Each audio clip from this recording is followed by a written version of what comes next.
ya di ibadah kedua rumah sangat semangat. Kita bersyukur sebab Tuhan baik, amin. Saya minta kita semua bangkit berdiri, kita menaikkan pujian ini. Mari masuk depannya.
Bagi dia anak domba adalah puji-pujian, adalah hormat, dan adalah kemuliaan dan kuasa sampai selama-lamanya. Terima kasih Tuhan. Puji-pujian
Allah seperti-Mu.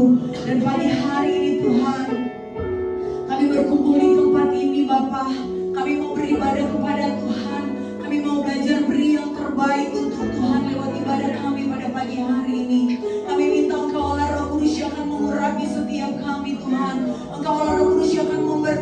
setiap kami Tuhan. Ketika kami menaikkan pujian kami akan dipenuhi dengan sukacita yang berasal daripada Tuhan. Ketika kami menaikkan setiap penyembahan kami akan mendapatkan kuasa yang berasal daripada Tuhan. Dan ketika firman-Mu dibentangkan, kami akan semakin hari akan semakin dipuaskan, semakin hari kehidupan kami akan semakin sempurna seperti Engkau Yesus. Terima kasih Bapa, kami siap untuk kami memuji Engkau Allah yang penuh kasih. Kami siap untuk kami bersorak bagi Engkau Allah yang luar biasa. Terima kasih Tuhan, kami berdoa dan kami bersyukur.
Kembali Kau mengingatkan kepada kami bahwa sebagai seorang penyembah, bukan hanya ketika kami mengangkat suara kami dan meninggikan Engkau, tetapi bagaimana kami menyerahkan hidup kami untuk dipimpin setiap hari dan melakukan kebenaran firman.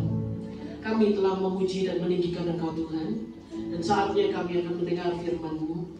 Setelah itu, Roh Kudus akan menolong kami untuk kami bisa hidup dan menghidupi firman Allah, dan kami akan berjalan sesuai dengan apa yang Tuhan kehendaki. Terpujilah Tuhan, setiap kami saat ini dalam kuasa Roh Kudus. Tidak ada satupun yang terlewat dari jamahan Tuhan. Kami berdoa bahwa firman Allah tidak pernah kembali dengan sia-sia dan memiliki kuasa untuk mengubah kehidupan kami. Terima kasih Tuhan. Dalam nama Tuhan Yesus kami berdoa. Dalam kuasa Tuhan saat ini kami ada, dan dalam perlindungan Allah yang sempurna, kami akan menerima firman Tuhan. Dalam nama Yesus kami berdoa. Haleluya. Amin. Puji Tuhan. Silakan duduk saudara-saudara yang kekasih. Shalom semua. Puji Tuhan. Puji Tuhan saudara-saudara yang kekasih. Pada saat ini saya akan menyampaikan nilai dari gereja kita.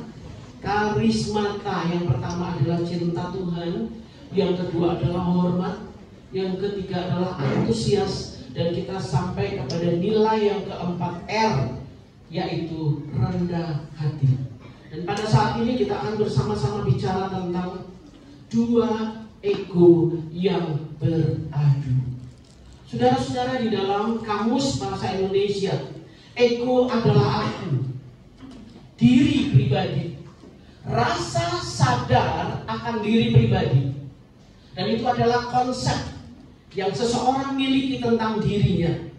Jadi ego seseorang yang kuat akan menampilkan dirinya menjadi seorang dengan keyakinan diri yang tinggi. Tetapi ego seseorang yang lemah akan menyebabkan dia tampil sebagai seorang yang rendah diri atau minder. Dan saudara-saudara, kita memiliki hubungan satu dengan yang lainnya, dan ego merupakan bagian penting yang harus dikelola. Bukan kita menunjukkan ini saya, ini kamu, bukan. Tetapi bagaimana kita memiliki toleransi, bagaimana kita mempunyai empati satu dengan yang lainnya, dan sampai kepada berkasih karunia. Dan hari ini kita akan belajar tentang tokoh dari apa yang kita akan bahas pada saat ini. 1 Petrus 3 ayat 6, sama seperti Sarah taat kepada Abraham dan menamai dia tuannya. Kita akan belajar dari Sarah dan Abraham. Saudara-saudara, ego itu setiap orang berkembang sesuai dengan usianya. Ketika seorang anak kecil, maka egonya yang kecil untuk dirinya, kesempatan dalam lingkungan, dalam kebutuhan yang kecil. Tetapi ketika dia mulai berkembang dan menjadi dewasa, seharusnya saat dewasa maka ego atau dewasa pula sikapnya. Tetapi ternyata banyak orang yang tetap menunjukkan kekanak-kanakan. Di dalam diri orang yang dewasa ternyata masih ada ego kanak-kanak yang berpusat kepada ini saya, punya saya, milik saya, harusnya saya yang dapat. Nah itu ego kanak-kanak. Walaupun sudah dewasa. Mari saudara-saudara, kita belajar dari Kejadian 16 ayat 1 sampai 6 ketika ego beradu dengan ego orang lain. Saudara lihat gambar ini. Banyak kali kita kasus tentang Abraham, Sarah istrinya, dan Hagar. Kita tidak pernah mendengar kisah sesungguhnya ketika mereka ada di dalam rumah tangga. Saya akan bersama-sama dengan saudara mulai masuk dalam kehidupan mereka. dalam sebuah pembahasan yang sedikit berbeda atau sedikit mendramatisirnya, karena Alkitab hanya mencatat dengan tulisan-tulisan inti. Tetapi hari ini kita akan belajar tentang 3 tokoh ini. Kejadian 16 ayat yang pertama. Adapun Sarai istri Abram itu tidak beranak. Ia mempunyai seorang hamba perempuan orang Mesir, Hagar namanya. Berkatalah Sarai kepada Abraham, engkau tahu Tuhan tidak memberi aku melahirkan anak. Karena itu baiklah hampirilah hambaku itu. Mungkin oleh dialah aku dapat memperoleh seorang anak. Dan Abram mendengarkan perkataan Sarai. Jadi Sarai istri Abram itu mengambil Hagar hambanya orang Mesir itu, yakni ketika Abram telah 10 tahun tinggal di tanah Kanaan, lalu memberikannya kepada Abram suaminya untuk menjadi istrinya. Abram menghampiri Hagar lalu mengandunglah perempuan itu. Ketika Hagar tahu bahwa ia mengandung, maka ia memandang rendah akan nyonyanya itu.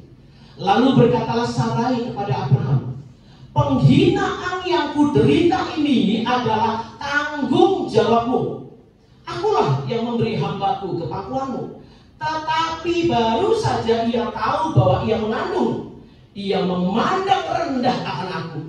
Tuhan kiranya yang menjadi hakim antara aku dan engkau. Kata Abraham kepada Sarai, hambamu itu di bawah kuasamu. Perbuatlah kepadanya apa yang kau pandang baik. Lalu Sarai menindas Hagar sehingga ia lari meninggalkannya. Saudara-saudara, ketika Allah berfirman kepada Abraham, mengambil Abraham dari Ur Kasdim, Allah berkata, Abraham, engkau akan memiliki keturunan, dan keturunanmu banyak sekali seperti pasir di laut dan seperti bintang di langit. Dan engkau akan menjadi berkat bagi banyak bangsa. Saudara-saudara, firman Allah datang kepada Abraham ini berkali-kali Tuhan bicara kepada Abraham. Dan setiap kali Abraham berbicara, maka dia menyampaikannya kepada Sarah istrinya. Karena bagaimanapun berkaitan dengan keturunan berarti suami dan istri. Dan saudara-saudara yang kekasih, Sarah mengimani, waduh benar-benar saya akan punya anak. Mereka mulai melewati perjalanan hidup mereka. Bertahun berlalu, hari-hari, bulan-bulan, Sarah menunggu. Kapan saatnya Allah memberi aku anak? Dan Sarah tahu betul dia sudah mati haid. Dan itu adalah bagi seorang wanita syaratnya untuk bisa punya anak. Salah satunya adalah memiliki kesuburan. Dan kesuburan itu ditandai dengan adanya haid yang setiap bulan. Sarah tahu dia sudah mati haid, tetapi dia juga tahu bahwa Allah berfirman bahwa mereka akan memiliki keturunan. Dan saudara-saudara, ini yang kemudian terjadi. Hari per hari, ganti bulan berganti bulan, tahun berganti tahun. Demikianlah kita. Jika kita memiliki masalah-masalah yang nampak bertahun-tahun tidak juga kunjung selesai, maka kemudian kita mulai memiliki konsep, Allah, di mana dia? Benarkah dia menjawab doa? Benarkah janjinya? Demikian juga dengan Sarai. Sesuatu hal yang biasa. Jika di dalam budaya mereka, di dalam budaya di sana, gundik-gundik itu melahirkan anak bagi tuannya. Dan ingat, Sarai memanggil Abraham sebagai tuanku. Jadi, hal yang biasa jika gundik-gundik itu punya anak dari tuan atau majikan. Setelah bertahun-tahun lewat, janji Allah tidak juga datang, maka kemudian Sarah mulai memiliki ide. Jawab pertanyaan saya, apa pendapat Anda saat Sarah mendengar bahwa Tuhan akan memberikan anak kandung bagi Abraham, sedangkan Sarah sudah mati haid? Ego Sarah yang sok tahu tentang Tuhan. Engkau tahu Tuhan tidak memberikan aku melahirkan anak. Engkau tahu aku orang berdosa, doaku gak bakal dijawab. Engkau tahu aku tidak layak, gak mungkin Tuhan menjawab doaku. Gak mungkin Tuhan mendengar. Engkau tahu bahwa Tuhan hanya berpihak kepada dia. Lihat, dia terus diberkati, saya enggak. Engkau tahu bahwa Allah itu tidak adil. Itu ego yang terjadi ketika kita sudah mulai lelah menghadapi masalah yang tidak kunjung datang. Ego mulai merusak dan sok tahu tentang Allah. Kalau hari ini kita tanya, benar gak pendapat Sarah? Benar gak pendapat Sarah bahwa Tuhan tidak membuat dia melahirkan anak? Benar? Enggak. Dan ketika dia sudah mulai masuk di ranah ini, ketika dia menganggap Tuhan diam, Tuhan telah mengambil keputusan menutup pintu berkatnya, maka kemudian ego Sarah mulai memberikan ide tentang memberikan Hagar bagi Abraham. Saudara-saudara, satu malam Sarah membuka kemah daripada Abraham dan berkata, Tuanku.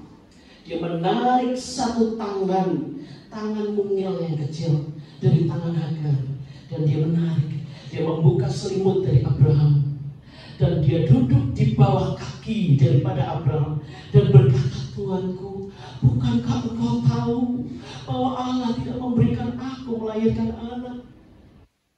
Hari ini mungkin inilah jalan.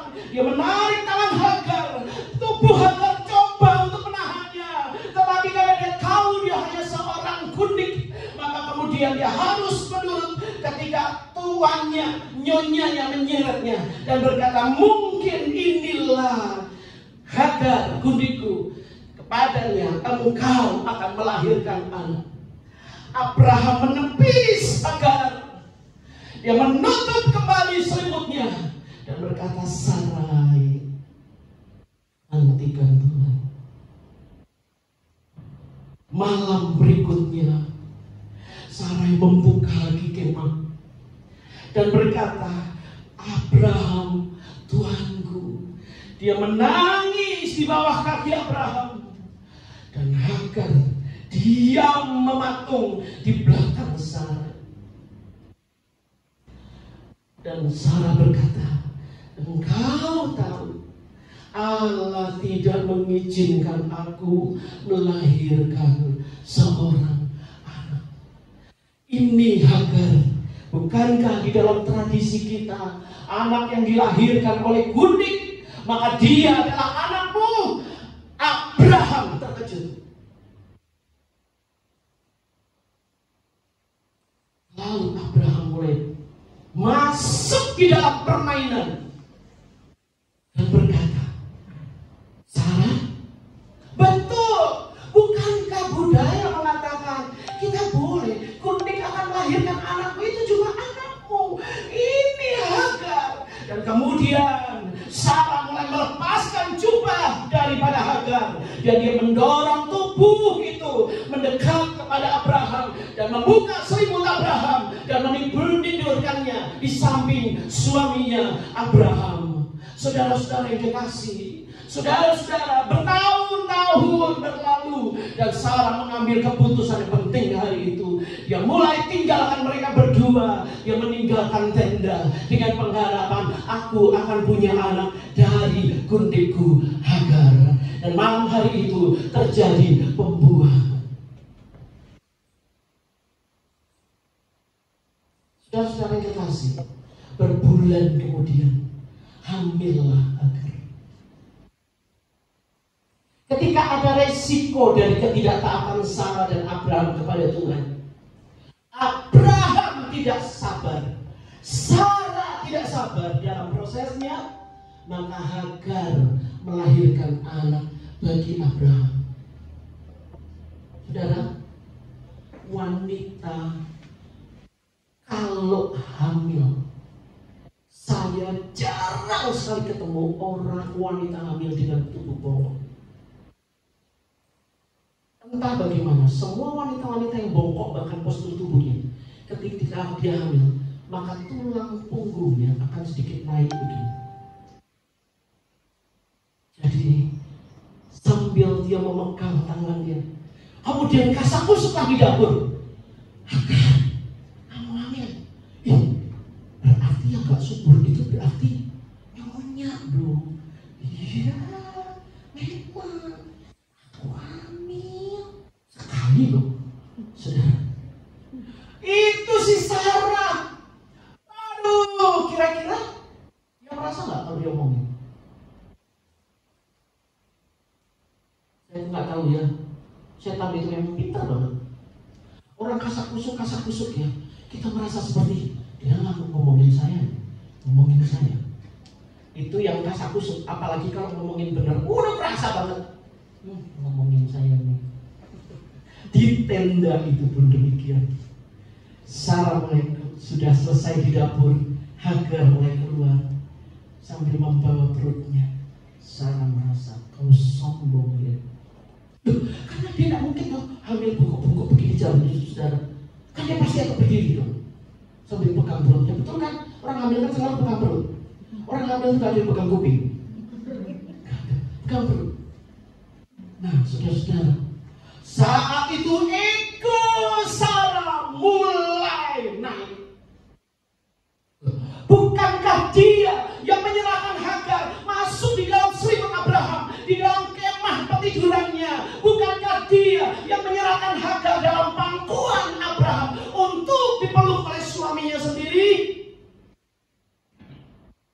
Ketika Hagar mengandung, egonya dia mulai berkata kepada Abraham, penderitaanku ini tanggung jawabmu. Nah, seringkali di dalam rumah tangga ketika ada masalah-masalah, beberapa kali di dalam konseling rumah tangga, sering saya mendengar, penderitaanku gara-gara dia, Bu. Sejak kami menikah, saya menderita. Seandainya saya mengambil keputusan untuk tidak menikah dengan dia, saya tidak akan masuk dalam lumpur penderitaan ini. Seringkali kita saling menyalahkan. Penderitaanku gara-gara kamu. Yang satu bilang gara-gara kamu aku masuk di dalam penderitaanku.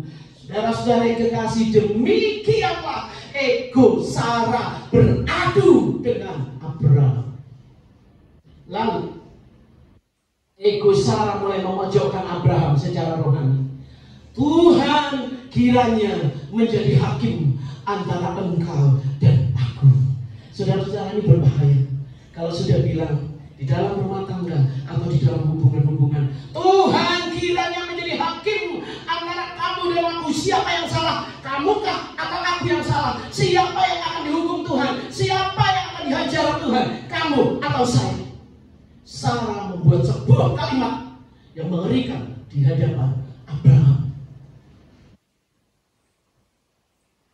Saudara-saudara yang kekasih, beberapa tahun yang lalu ketika saya melayani di daerah Maluku, dalam sebuah bangunan rohani, selesai dari kebangunan rohani itu, biasanya mereka kebangunan rohani, kapal-kapal berdatangan, kapal-kapal, perahu-perahu, pulau-pulau berdatangan di satu tempat.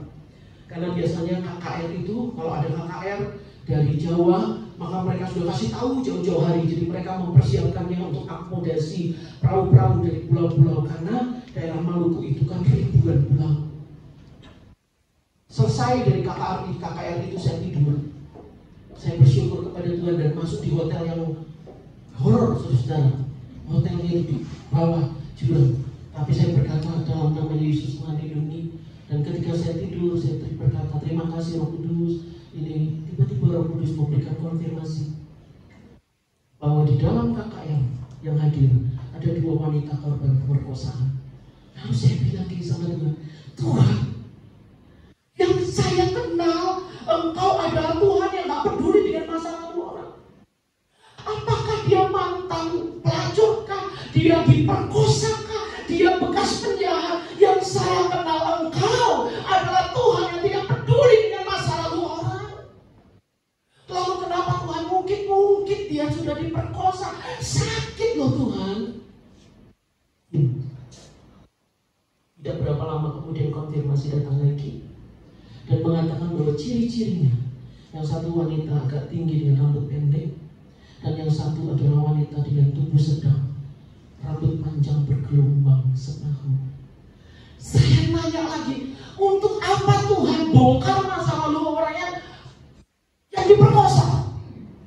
Kira-kira saudara, kalau saudara jadi wanita diperkosa dan saudara tutup rapat-rapat, setelah itu tiba-tiba seorang hamba Tuhan mendapat konfirmasi seperti itu, rasanya gimana?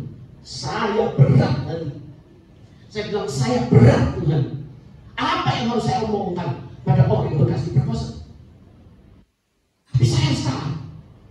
Jadi dalam ibadah hari yang kedua, sebelum saya menyampaikan firman Tuhan, karena bisa-bisa orang berbeda pulau yang datang bergantian, tahu. Tetapi saya bilang begini, siapa yang malam sebelumnya hadir dalam ibadah KKR, 2 di antara saudara yang mendengar dan hadir dalam KKR adalah wanita korban pemerkosaan, tolong datang setelah ibadah. Saudara-saudara, kemudian ibadah selesai, datanglah seorang wanita. Biasa banyak yang cari saya, tetapi lalu datanglah wanita ini dan berkata, Bu Pen, Ibu Pendeta. Ibu Pendeta tadi bicara tentang 2 wanita korban pemerkosaan adalah beta. Lalu saya lihat lagi, oh iya, pendek, rambut bergelombang separuh. Lalu saya bilang, oke Nona, mari kita bisa bicara. Baik, kami mulai bicara di satu tempat. Lalu dia berkata, Bu Pen, 16, ketika beta umur 16 tahun, beta lulus SMA. Beta ambil formulir untuk ikut sekolah sakti di tempat Kak Nancy, sekolah untuk jadi hamba Tuhan. Beta memberikan hidup beta untuk jadi hamba Tuhan. Beta mau melayani Tuhan. Beta sudah isi formulir itu di pendeta. Satu malam, beta diperkosa oleh Om beta. Saat itu benar-benar lampu itu seakan-akan menjadi gelap buat beta. Beta diperkosa oleh Om beta sendiri. Bu Pendeta, saat itu saya benar-benar kacau. Saya tanya, Tuhan, saya mau melayani Tuhan, saya mau jadi hamba Tuhan, saya sudah isi formulir untuk masuk sekolah Alkitab jadi hamba Tuhan. Kenapa Tuhan biarkan ini terjadi? Kenapa saya diperkosa? Ibu Pendeta, saya angkat chat, beta punya roh, beta berdarah. Beta tanya sama Tuhan, kenapa Tuhan? Kenapa? Beta sekarang tidak mau jadi hamba Tuhan, tidak masuk sekolah Alkitab, beta rasa tidak layak. Beta tidak mau. Beta diam diri 4 hari di kamar beta. Beta benar-benar menderita. Beta menangis. Dan pada hari yang keempat, ada yang ketok pintu. Nona, keluar Nona. Nona keluar, ayo keluar Nona. Kita sedang berduka cita Nona. Dan ketika diketok-ketok, beta dengar, beta pun mama. Nona keluar. Om ini dia sebutkan namanya, muntah-muntah darah dan meninggal dunia. Beta terkejut, ibu itu beta punya om yang perkosa beta. Lalu beta bilang gini, Tuhan Yesus, berarti Tuhan Yesus sudah balas beta punya dendam. Tuhan Yesus bikin dia muntah darah dan kemudian dia mati. Terima kasih Tuhan, terima kasih Tuhan. Beta bersyukur, Tuhan bela beta, Tuhan bela beta. Saudara-saudara, selama dia bicara, saya terkontak dengan Roh Kudus dan Tuhan. Apa yang Tuhan mau untuk saya bicara? Mendengarkan seorang yang sedang curhat tentang masa lalu ketika dia diperkosa. Saya nggak tahu harus kasih jawaban apa. Tetapi ketika dia berkata, beta bersyukur karena Tuhan balas beta pun dendam. Beta tahu Tuhan bikin dia muntah darah dan mati. Beta bersyukur. Roh Kudus berkata, ini masalahnya. Dia tidak mengenal aku dengan benar. Saya syok. Karena saya juga mikir Tuhan itu gitu saudara. Saya pikir kalau Tuhan balas orang itu dihancurin. Hari itu saya tidak ada kebingungan dalam pikiran saya. Tapi sekaligus saat itu saya harus taat kepada Roh Kudus. Langsung saya pegang tangannya Nona.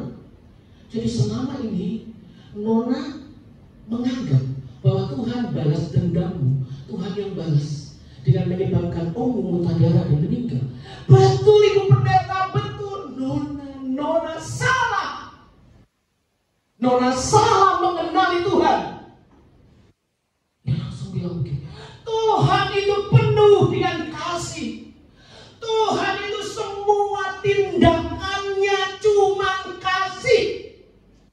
Kalau dia berkata aku menghukum, itu hanya berkata hukum, tapi balutan hukumnya semua isinya kasih.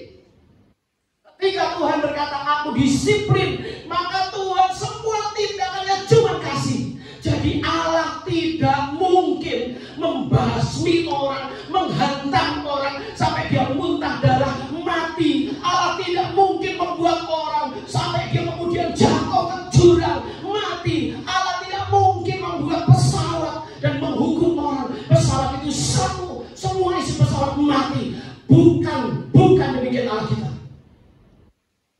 Dia diam. Jadi kita salah Bu Pendeta, salah Dona. Allah kita tidak seperti itu. Malam hari itu saya harus menuntun dia untuk bertemu dengan Allah yang penuh dengan kasih. Dan dia melepaskan pengampunan untuk omnya.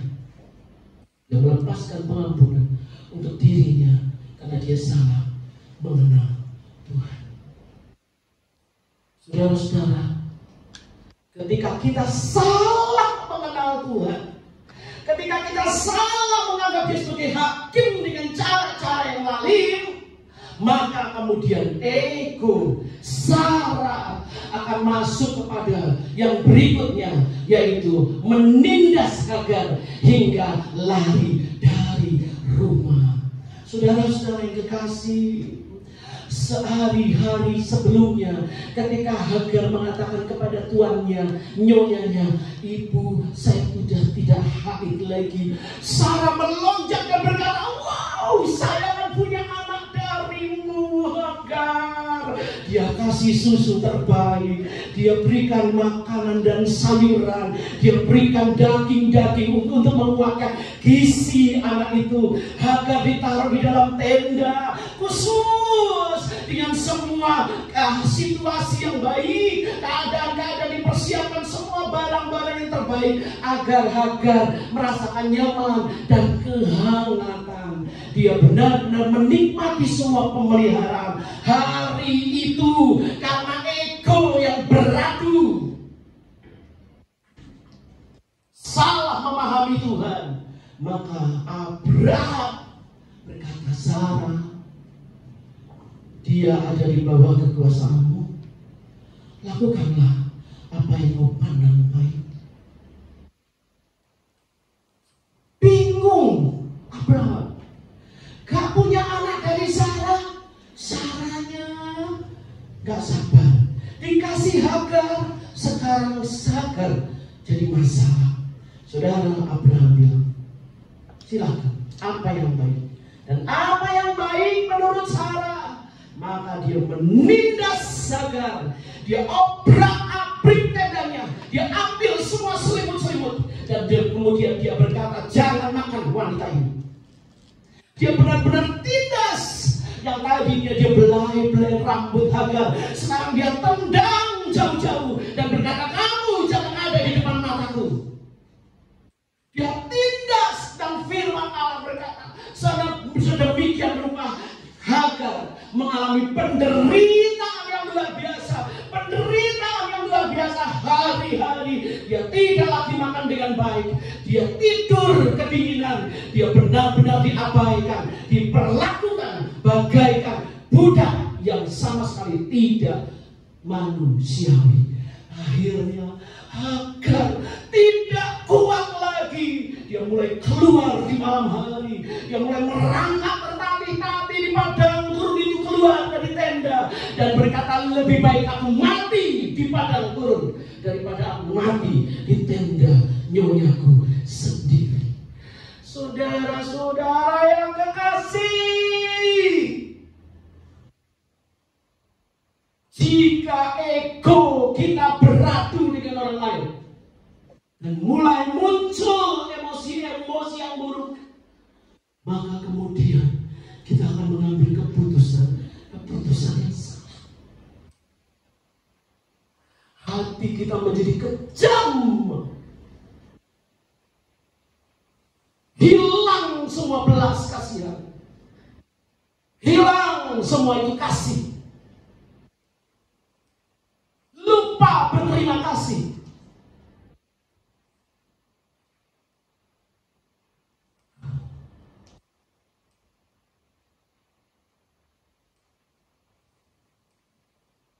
Dalam perjalanan hidup saya, selalu saya berkata kepada Tuhan, Tuhan, saya tidak mau berespon yang salah. Untuk apa yang saya dengar, untuk apa yang saya terima, untuk apa yang saya hadapi. Saya tidak mau ego saya menguasai, karena saya dipanggil untuk menjadi seperti Engkau.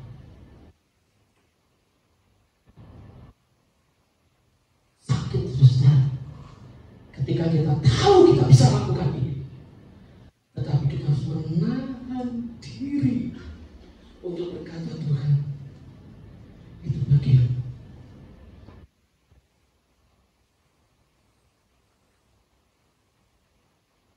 Emosi buruk, rasa ansar tertolak.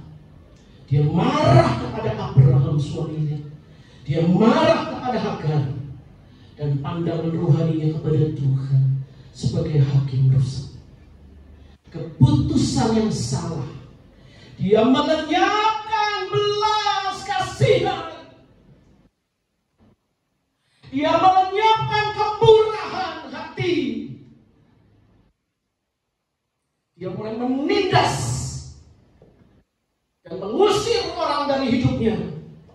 Keluar saya, kamu dari hidup saya. Kamu bukan sahabat saya lagi. Keluar kamu dari hidup saya. Kamu bukan rekan saya lagi. Keluar dari hidup saya. Kamu bukan keluarga saya lagi. Keluar dari hidup saya. Kamu bukan teman pelayanan saya lagi.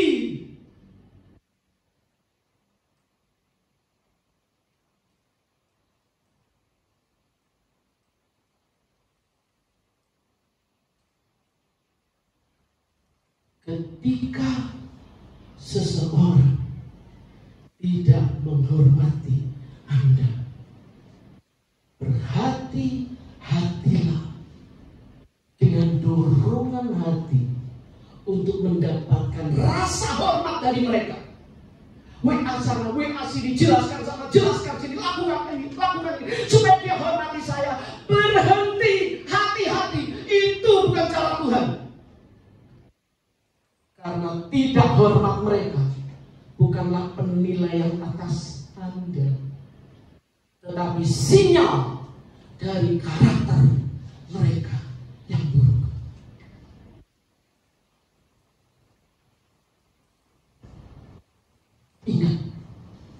Ingat kalimat ini. Bukan hanya ingat di sini, jadikan itu gaya hidup. Dan ketika kita tahu bahwa karakternya buruk, berhenti menjadi marah, berhenti menjadi kecewa, dan berkata, Bapak, ketika saya tahu dia punya karakter buruk, saya punya bagian lain yang harus saya lakukan untuknya.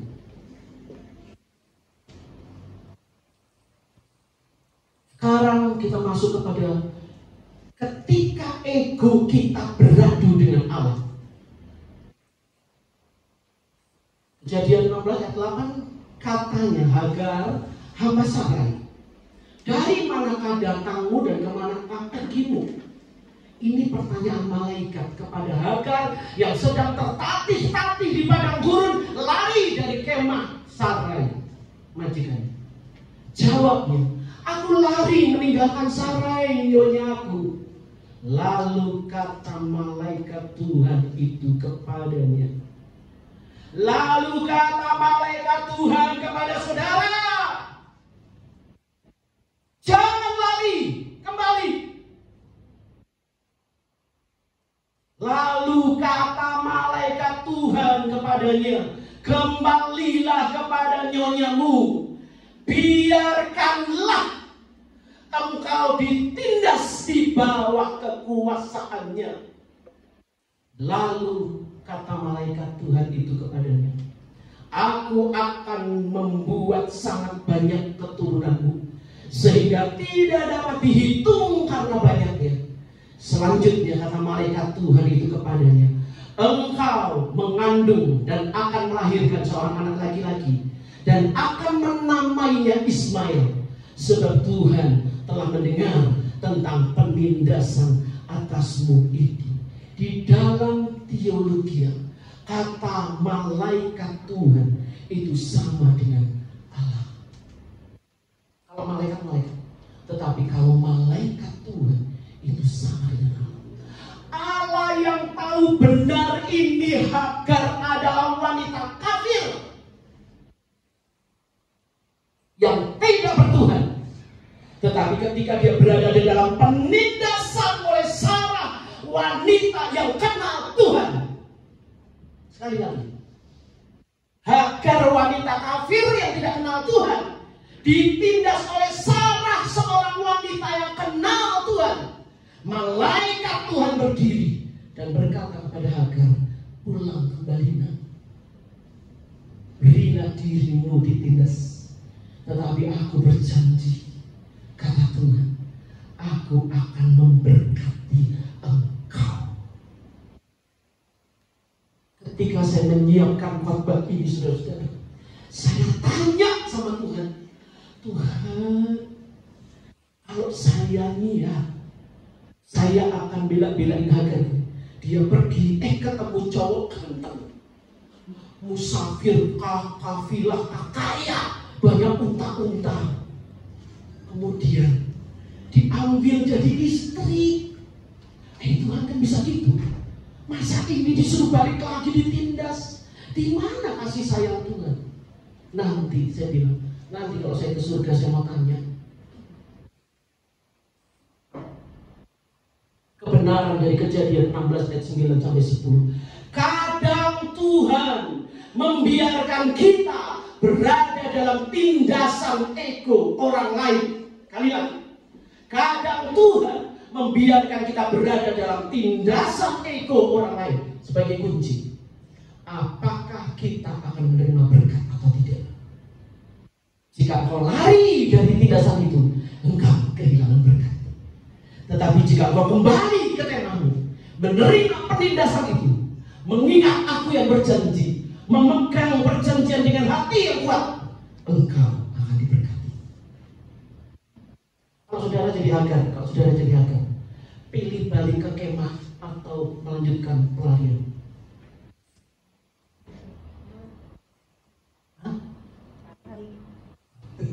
Padahal nggak bisa jawab ya, nggak enak. Balik lagi ditindas orang, nggak enak.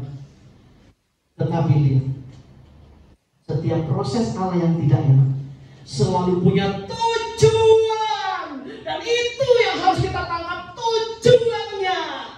Engkau akan menjadi berkat.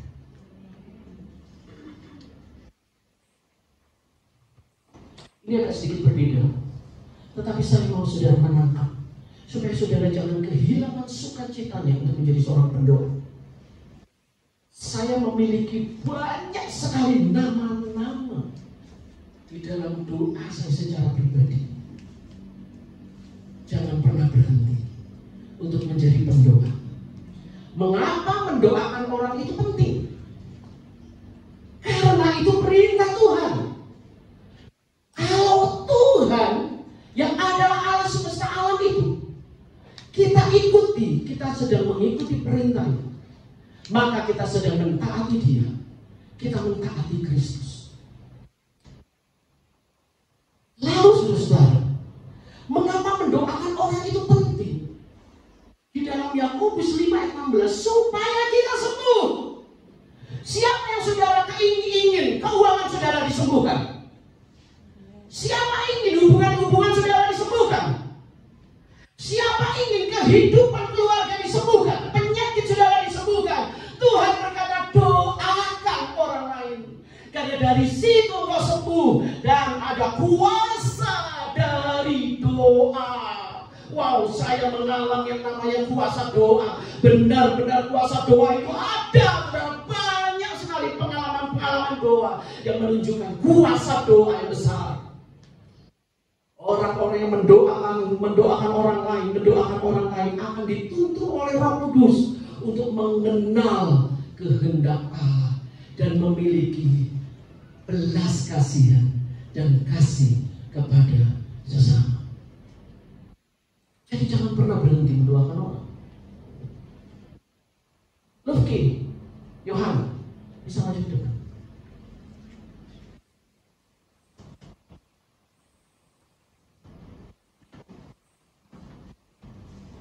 Tolong, di sini Lufki.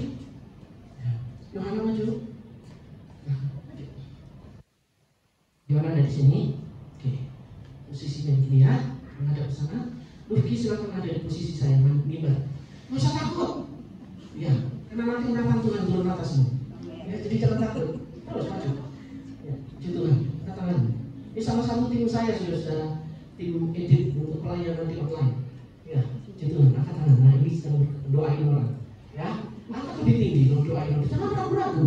Nah, ya seperti itu. Dia sedang berdoa untuk banyak orang. Dan termasuk dia sedang mendoakan Yohana. Lufki sedang berdoa buat banyak orang. Tapi ternyata Yohana ini punya hati yang tidak baik. Dia punya hati yang buruk. Dia tidak suka sama Lufki. Tapi Lufki tetap mendoakan dia. Saya mau tanya, Lufki berdoa, Tuhan, berkatilah Yohana, berkati keluarganya, berkati Ari, berkati Budi, berkati Rita. Engkau turunkan kebaikan-Mu. Tuhan, ingatlah dia menyebut nama Yohana. Berkatilah Yohana. Saya mau tanya, doanya Lufki dijawab sama Tuhan atau tidak? Semua saudara, dijawab sama Tuhan tidak? Doanya Lufki dijawab hari ini. Tapi Yohana ini hatinya buruk, hatinya gak baik. Dia benci sama Lufki, dia gak suka sama Lufki. Padahal Lufki itu doain dia. Saya mau tanya, Yohana diberkati Tuhan gak? Loh, saudara tadi gimana sih? Tadi jawab katanya doanya dijawab atau tidak? Sekarang Yohana kan terima berkat dari doa Lufki atau tidak? Saudara kok jadi bingung begini? Memang itu jawaban yang paling benar. Membingungkan. Memang hak Allah, betul nggak? Mau jawab, mau enggak itu hak Allah. Kita nggak bisa bilang bisa jawab atau enggak bisa. Makanya saudara bingung sendiri. Saya aja bingung. Jadi jangan turun tanganmu. Kamu kalau jadi hamba Tuhan harus terlatih tanganmu yang memberkati. Jadi ketika Lufki memberkati Yohana, hati Yohana yang tidak baik ini, apakah ada berkat Tuhan? Saudara perhatikan, jangan berhenti mendoakan orang. Karena ketika Lufki mengangkat tangan dan berdoa buat Yohana, maka Tuhan menganggap dia anak yang taat, maka Tuhan memberikan dia kuasa yang besar. Tuhan menyembuhkan keuangan daripada Lufki, menyembuhkan keluarganya, penyakitnya, masa depannya. Tuhan membuat Lufki mengenal Tuhan, dan dia membuat hatinya penuh dengan kasih untuk orang lain. Bagaimana Yohana? Firman Allah mengatakan, engkau tidak mendapatkan apa-apa, tidak ada keuntungan bagimu. Tapi Tuhan berurusan kepada Yohana secara khusus untuk mengubahkan hidup dan hati Yohana. Sementara Tuhan proses Yohana mengubah hatinya, Lufki menerima semua berkat-berkat daripada Tuhan. Saya mau tanya, saudara mau menerima semua anugerah Tuhan? Teruslah menjadi pendoa buat orang lain. Abaikan. Dengar, dia kok gini ya? Aku mendoakan dia loh Bu, tapi dia begini. Terus doakan. Karena berkat Allah, kemuliaan, keagungan itu ada dari Tuhan untuk kita. Terima kasih Yohana. Terima kasih Lufki.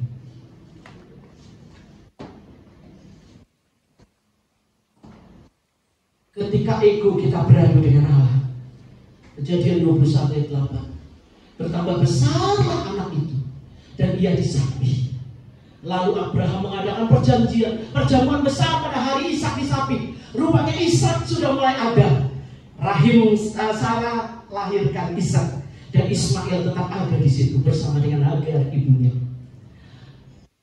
Pada waktu itu Sarah melihat bahwa anak yang dilahirkan Hagar yaitu Ismail, perempuan Mesir itu bagi Abraham, sedang main dengan anaknya Ishak, anaknya sendiri.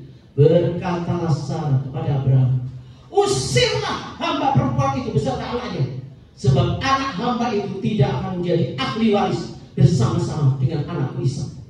Hal itu sangat menyebalkan Abraham oleh karena anaknya itu.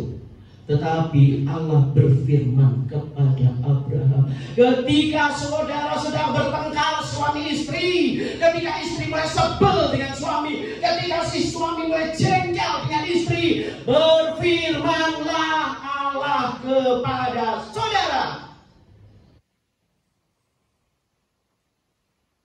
jangan sebal hatimu karena anak dan budak itu. Seringkali ketika kita sedang ribut masalah ini dan itu, ada Roh Kudus bicara di dalam hati kita. Jangan marah, jangan sebel, jangan kesal. Tapi saudara mau taat suara siapa? Ketika Abraham mulai kesal, Tuhan berkata, jangan sebel hatimu Abraham. Dalam segala yang dikatakan Sarah kepadamu, haruslah engkau mendengarkannya, sebab yang akan disebut keturunanmu ialah yang berasal dari Ishak. Kalau saya jadi Abraham lagi, Tuhan bentar dulu. Kemarin waktu Hagar hamil, dia sudah kabur, dipanggil disuruh pulang. Padahal kalau dia sudah kabur aja itu lebih bagus. Dia dapat orang gak pernah ketemu, gak akan jadi masalah seperti ini. Sekarang kumpul lagi satu rumah dengan kami, dan sekarang ribut lagi Tuhan. Sudah ribut begini, Tuhan bukannya bilang gini, sudahlah Abraham, pisahkanlah ya kemah Sarah, kemah Ishak dengan kemah Hagar dengan Ismail, jauh-jauh pisahin. Bukan begitu, malah bilang gini, Abraham, apa-apa, Sarah pengen dia diusir ya, usir aja. Saya sendiri bingung, saudara, waktu lihat, aduh Tuhan, bingung, saya bingung. Tetapi saya tahu satu, Allah yang membingungkan itu selalu bekerja dengan sempurna untuk setiap detail, dan Dia sedang membawa kita kepada maksudnya. Saudara-saudara, apa pendapat saudara ketika Abraham mendengar perintah Sarah untuk membuang istri mudanya beserta anaknya, sedangkan Abraham sangat mengasihi Ismail? Abraham sudah cinta dengan dia, bahkan tumbuh belasan tahun bersama-sama. Dia mulai jatuh hati dengan anak itu. Ego Abraham tersakiti oleh tuntutan Sarah. Ego Abraham tersakiti oleh keputusan Allah. Ketika Tuhan berkata, suruhlah Sarah, Hagar dan Ismail pergi tinggalkan kemah ini. Waduh, sakit. Dia anakku juga Tuhan. Dia tumbuh bersama-sama dengan kami. Mengapa engkau nampak sebagai Allah yang tidak berbelas kasihan? Saudara, pelajaran apa yang dapat kita ambil saat ego kita harus dikalahkan? Karena harus menerima risiko dari tindakan kita.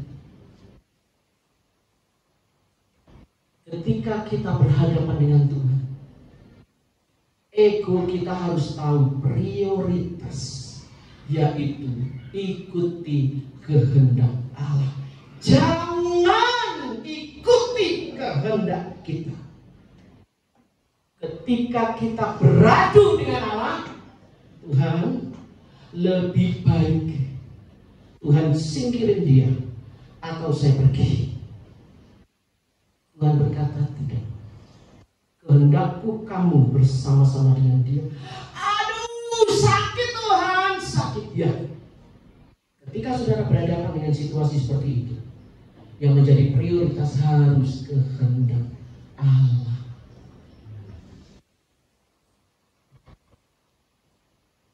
Amsal 22 ayat 4. Ganjaran kerendahan hati dan takut akan Tuhan adalah kekayaan, kehormatan, kehidupan. Orang-orang yang rendah hati, ini janji Tuhan, dan ini akan dikenapi. Saudara ingin dikenapi? Saudara mau rendah hati? Haleluya. Tuhan memberikan kita kekuatan mengelola ego. Di Matius 11 ayat 29, pikulah kuk yang kupasang dan belajarlah kepadaku, karena aku lemah lembut dan rendah hati. Belajar dari Tuhan. Ketika kita berhadapan dengan Allah, belajar dari Tuhan, lemah lembut dan rendah hati, karena itu yang membuat kita tenang. Ada orang-orang yang sedemikian tenang menghadapi ini, itu dia tenang. Kenapa? Karena roh lemah lembut dan kerendahan hati. Lalu terhadap pribadi yang melakukan kesalahan dan melukai ego kita, apa firman Tuhan?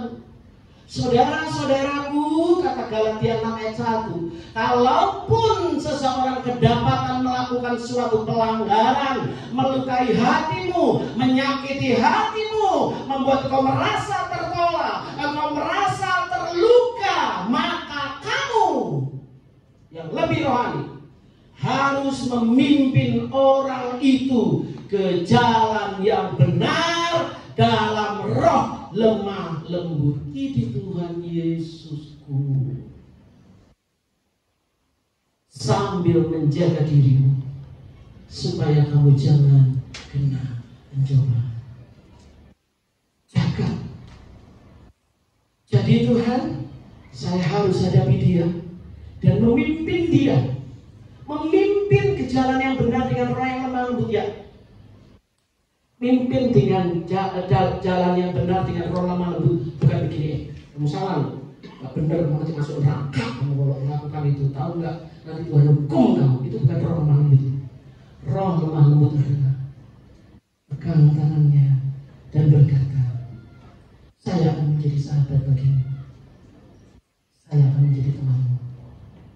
Kepada orang yang jengkel seperti itu, iya, itu roh yang lemah lembut. Firman Allah di dalam 2 Timotius 2 ayat 25, dan dengan lemah lembut dapat menuntun orang yang suka melawan. Sebab mungkin Tuhan memberikan kesempatan kepada mereka untuk bertobat dan memimpin mereka sehingga mereka mengenal kebenaran. Terhadap pribadi yang melakukan kesalahan, biarlah Roh Kudus memberikan kita kelembutan untuk memimpin mereka dalam jalan kebenaran sampai mereka bertemu dengan Tuhan. Ego yang tidak dikelola dengan benar akan menimbulkan emosi buruk dan menimbulkan keputusan-keputusan yang salah. Hagar mengandung dari anak Abraham adalah keputusan yang salah, tetapi Allah bisa mengubahnya menjadi kebaikan. Ketika Sarah dan Abraham kemudian menyadari bagaimana mereka telah berbuat salah, mereka kemudian melihat berkat Tuhan dengan anak mereka Ishak. Ketika ego kita beradu dengan kehendak Allah, prioritaskan untuk taat kepada Tuhan. Kalau Roh Kudus ngomong begini taat, saudara-saudara, saya sering bilang Roh Kudus saya harus gimana ini, harus begini. Oke. Baik, taat. Dan itu kunci dari berkat-berkat Allah yang besar dalam rumah tangga dan keluarga. Ego kita pasti beradu dengan pasangan dan anggota keluarga yang lain. Belajar dari Kristus yang akan menuntun kita bukan meniadakan ego, tapi bijak dengan bersikap rendah hati dan lemah lembut. Saudara-saudara yang kekasih, hari ini Tuhan menolong kita untuk kita berkata, Tuhan, hati saya penuh dengan marah, dengan ego, hati saya penuh dengan kepahitan. Hari ini saya berkata, mari Engkau masuk dalam hati saya, tangani hati saya Bapa, sembuhkan hati saya, penuhi hati saya dengan benih kehadiran Tuhan. Engkau masuk di dalam hati saya. Kita bangkit berdiri bersama-sama.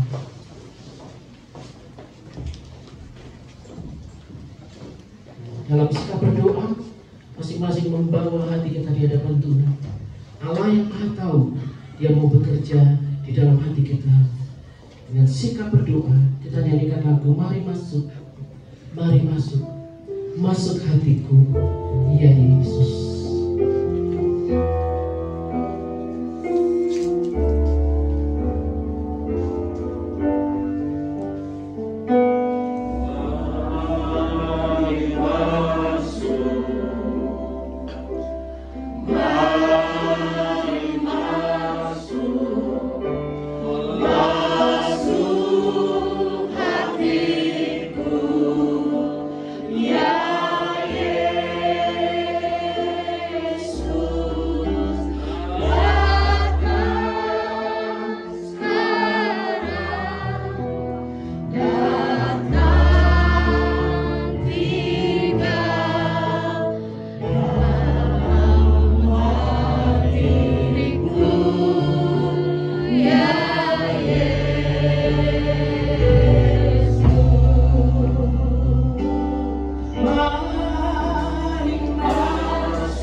Saya sedang beradu dengan orang lain dan saya terluka.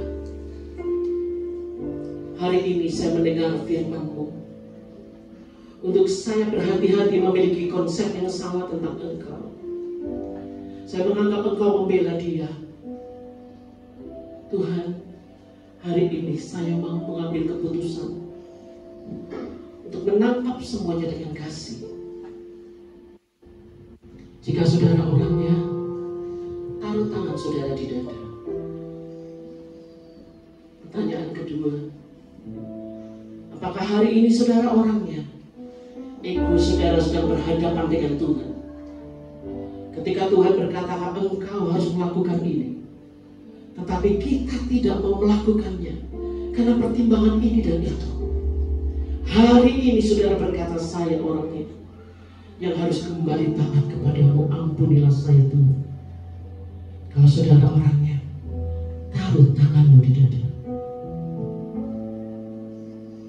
Haleluya Yesus. Haleluya Bapa. Haleluya. Mari kita berdoa. Bapa di dalam surga, di dalam nama Tuhan Yesus, kami datang padamu siang hari ini Tuhan. Setelah kami mendengarkan firman-Mu, kami mengerti dengan sungguh betapa berharganya kerendahan hati di mata Allah. Segala sesuatu yang kami butuhkan sudah tersedia di hadapan Tuhan. Kuncinya apakah kami cukup untuk mau rendah hati. Hari ini Bapa, kami yang terluka oleh ego orang lain, karena beradu ego dengan orang lain, kami datang kepadamu ya Tuhan. Dan kami berkata, Bapa, penuhilah hati saya dengan kasih-Mu. Masuklah di dalam hati saya dengan seluruh keberadaan, damai, kebenaran, dan kasih Allah. Angkatlah semua kepahitan, kemarahan, kekecewaan, dan luka. Angkat semua itu di dalam nama Tuhan Yesus. Dan saat ini Bapa, kami menyerahkan tindakan-tindakan kami, bukan dengan emosi buruk, sampai kami melakukan keputusan yang salah, bukan. Tetapi kami mau Engkau memenuhi hati saya dengan kasih. Tuhan, berkatilah hati kami Tuhan, ketika ego kami berhadapan dengan Engkau. Tolonglah saya untuk menjadi seorang anak yang taat dan taat dan taat hanya kepada firman-Mu. Taat tanpa berdalih-dalih, taat tanpa mencari-cari alasan, taat tanpa mencari-cari semua penjelasan. Kami mau dalam nama Yesus kuatkan tekad kami untuk taat, untuk melakukan firman Tuhan. Hari ini kami menyerahkan hati kami ke dalam tangan-Mu Tuhan. Engkau bekerja, Engkau berbicara, Engkau meneguhkan setiap firman Allah. Di dalam nama Tuhan Yesus kami milik-Mu. Tidak seorang pun yang terlewat dari perhatian Allah. Dan Engkau menangani kami dalam kasih dan kuasa Allah yang maha tinggi. Di dalam nama Yesus kami berdoa. Semua katakan amin. Tuhan memberkati. Silakan duduk sudah beri kasih.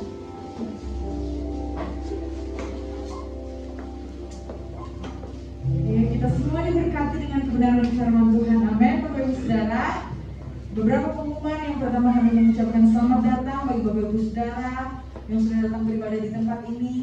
Terima kasih sudah memberikan waktu yang terbaik untuk Tuhan. Kita semua adalah satu keluarga di dalam Tuhan. Dan Yesus memberkati kita semua yang sudah ada pada pagi hari ini. Kemudian yang kedua, kami mengingatkan bahwa ibadah Natal pada tanggal 25 Desember itu akan diadakan 3 kali. Yang pertama jam 8 pagi, yang kedua jam 10 pagi, dan yang ketiga jam 5 sore. Dan bagi pelayan altar Natal, khususnya WL Singer dan pemain musik, hari ini selesai ibadah, kita ada latihan di gereja. Dan kemudian Bapak Ibu Saudara di depan, ketika Bapak Ibu Saudara akan datang ke gereja, akan masuk ke dalam ruang ibadah, di depan ada absen. Bapak Ibu Saudara diwajibkan mengisi absen yang ada. Di situ ada nama, ada nomor telepon, dan juga alamat. Keterangan-keterangan tersebut akan kami pakai untuk menghubungi Bapak Ibu Saudara, ataupun kami akan kunjungan kepada Bapak Ibu Saudara. Jadi ketika Bapak Ibu Saudara mengisi absen, isilah dengan benar, isilah dengan lengkap. Itu saja Bapak Ibu Saudara. Saya mengundang kolektan untuk maju ke depan. Mari kita mempersiapkan persembahan kita. Firman Tuhan berkata, Bapak Ibu Saudara, ada yang menyebar harta tetapi bertambah kaya. Ada yang menghemat secara luar biasa namun selalu berkekurangan. Persembahkanlah korban yang benar dan percayalah kepada Tuhan. Kita berdoa, terima kasih buat firman-Mu yang hidup Bapa, yang memberkati kehidupan kami, yang membuat semakin hari kami semakin mengenal Engkau, yang membuat semakin hari kehidupan kami semakin bertumbuh di dalam Engkau. Terima kasih Tuhan Yesus, Engkau sudah menjadi Allah yang baik. Engkau sudah menjadi Allah yang mengasihi kami, dan Engkau selalu memelihara kehidupan kami. Tak pernah kami dibiarkan sendirian, tak pernah kami dibiarkan meminta-minta, bahkan tak pernah kami ditinggalkan. Terima kasih Tuhan, dan saat ini kami mau belajar memberi untuk Tuhan. Kami akan memberikan kolektor, kami akan memberikan persembahan pembangunan, dan mungkin ada dari kami yang akan mengembalikan apa yang menjadi miliknya Tuhan. Tuhan, Engkau Allah Roh Kudus yang akan memberkati. Engkau akan memberkati apapun yang menjadi usaha dan pekerjaan kami, Bapa. Kau akan buat berhasil apapun yang disentuh oleh tangan kami.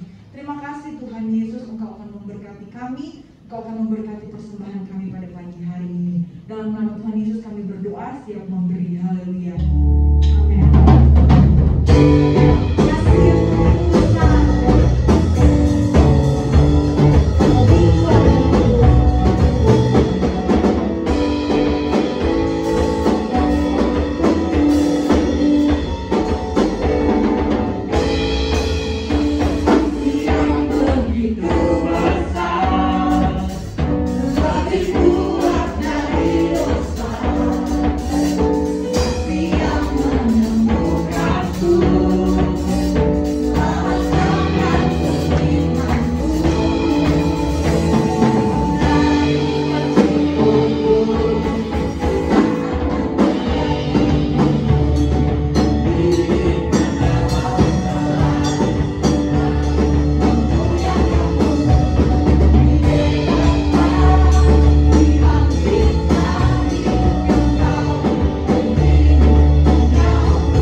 Demikianlah firman Tuhan. Tidakkah kau tahu dan tidakkah kau dengar, Tuhan ialah Allah kekal yang menciptakan bumi dan dari ujung kepada ujung.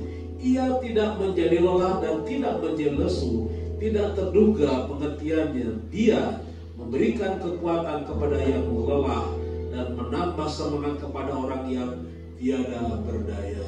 Terima kasih Tuhan, firman-Mu akan memberikan kekuatan, semangat, sukacita yang baru untuk kami masuki minggu yang baru ini Tuhan. Dari Senin sampai Sabtu kami menjalani kegiatan aktivitas kami. Kami perlu kekuatan Tuhan, kami perlu hidup dekat dengan Tuhan. Kami perlu pengilhaman dari Tuhan. Kami mohon petunjuk arahan dari Tuhan. Kami mohon hikmat dari Tuhan untuk kami memutuskan hal-hal yang penting bagi keluarga kami, dalam pekerjaan kami, dalam karir kami, dalam tugas apapun yang kami kerjakan. Tuhan akan menolong, Tuhan akan memberkati juga segala usaha pekerjaan dan mata pencarian kami. Keluarga kami diberkati Tuhan, anak-anak kami diberkati oleh Tuhan. Tuntunan arahan dari Tuhan kami sangat memerlukan, karena kami terbatas sebagai umat manusia, tetapi kami percaya kami punya Tuhan yang tidak pernah terbatas dalam ruang waktu dan kesempatan. Engkau berikan sukacita, semangat ketika kami letih lesu dan berbeban berat. Engkau berikan kelegaan, Engkau berikan semangat yang baru. Terima kasih Tuhan. Kami berdoa Engkau akan lingkupi kami dengan kuasa Tuhan Yesus Kristus. Dijauhkan kami dari bahaya celaka maut dan pencobaan. Dijauhkan kami dari virus-virus menular di dalam nama Yesus. Lindungi BTI kami dengan kuat kuasa-Mu Tuhan. Kami akan masuki bulan Natal, kami masuki Natal dan tahun baru. Kami menyongsong tahun yang baru. Kami berdoa agar kami ada saat ini, dan kami akan menjalani, akan masuki tahun yang baru dengan anugerah yang baru, dengan pertolongan yang baru. Dan kami mengatakan Engkau adalah Allah yang Ebenezer. Tuhan telah menolong kami sampai hari ini. Bagi-Mu Tuhan segala kemuliaan. Haleluya.